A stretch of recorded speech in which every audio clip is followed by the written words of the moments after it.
Hello साथी, के हाल खबर? सबभन्दा ठन्डीमा के गर्ने भनेपछि बिहान मर्निङ वाक गर्ने, मर्निङ वाक गरिसकेपछि मञ्जन गर्ने, मञ्जन गरिसके नुहाइ धुवाइ गर्ने, फ्रेस हुने, नुहाइ धुवाइ गरेर फ्रेस हुने। त्यसपछि जाडो महिना, सबभन्दा जाडो महिनामा तोरीको तेल लगाउन बहुत जरुरी छ, किनकि तोरीको तेलमा क्याल्सियम पाइन्छ, भिटामिनहरू पाइन्छ। त्यसले गर्दा शरीरलाई चाहिने चिज तोरीको तेलमा हो। तो बिहान सबभन्दा मर्निङ वाक गर्ने, मर्निङ वाक गरिसकेपछि नुहाइ धुवाइ गर्ने, फ्रेस हुने, फ्रेस भइसकेपछि तोरीको तेल शरीरभरि घस्ने, एकदम मजासँग मालिस गर्ने। मालिस गरेपछि टक्कै आफ्नो हल्का फिजिकल गर्ने। फिजिकल के गर्ने भनेपछि सबभन्दा हामीले आफ्नो शरीर बचाउको लागि फिजिकल गर्न जरुरी छ। र त्यसपछि नास्ता खाने, नास्ता गरिसकेपछि बल्ल चिया खाने। चिया कहिले पनि खाली पेटमा खान हुँदैन। चिया खाली पेटमा खाँदाखेरि गेस्ट्रिक गर्ने, मुटु पोल्ने, छाती पोल्ने हुन्छ। त्यसले गर्दाखेरि सबभन्दा फिजिकल गर्न जरुरी छ।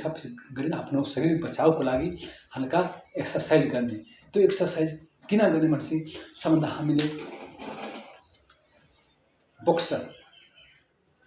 बक्सर गर्ने,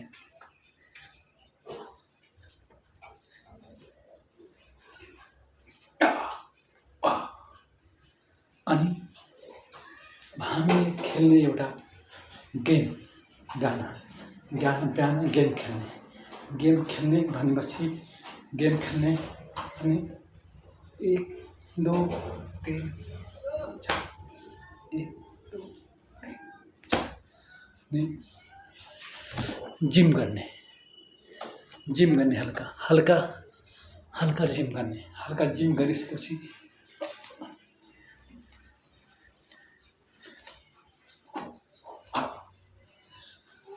र आफ्नो सबभन्दा जिम गर्दाखेरि, बक्सर कराते खेल्दाखेरि सबभन्दा हामीले बचाउनुपर्ने सबभन्दा योङ हो र योग हो। किनकि सबभन्दा खतरा भनेको योङ र यो। यसमा मान्छेले हान्यो भने मान्छे मर्छ। त्यसले गर्दा सबभन्दा कोही झगडा भयो या लडाइँ भयो भने सबभन्दा बचाउने यो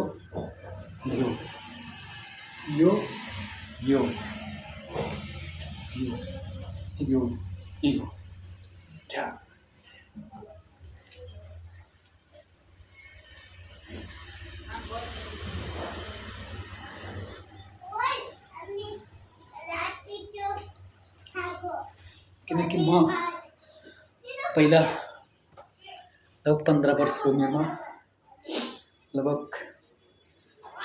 6 वर्षसम्म कराटे खेलेको र बिचमा मैले 6 वर्षपछि मैले छोडिदिएको, किनकि पढाइतिर ध्यान गरेँ, अनि त्यसपछि बिचमा छोडेँ, पढाइतिर ध्यान गरेँ। त्यसपछि अब आफ्नो घर परिवारतिर ध्यान गर्न लाग्यो, आफ्नो जीवन लाइफको लागि। अहिले त जोस जाँगर आउँछ मेरो। त्यसले गर्दाखेरि मलाई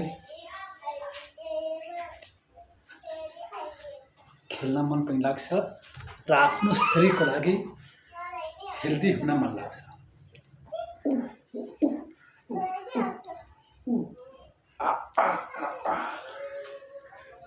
ठ्याक्कै कोही यता हान्नलाई ठ्याक्कै यता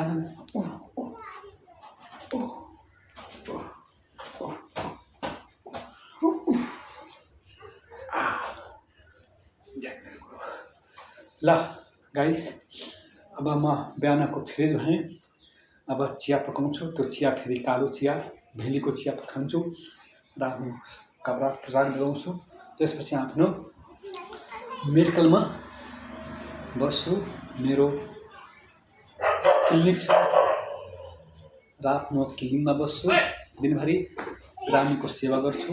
बस त्यही मेरो काम हो। ल, जय श्री राम, राधे राधे, जय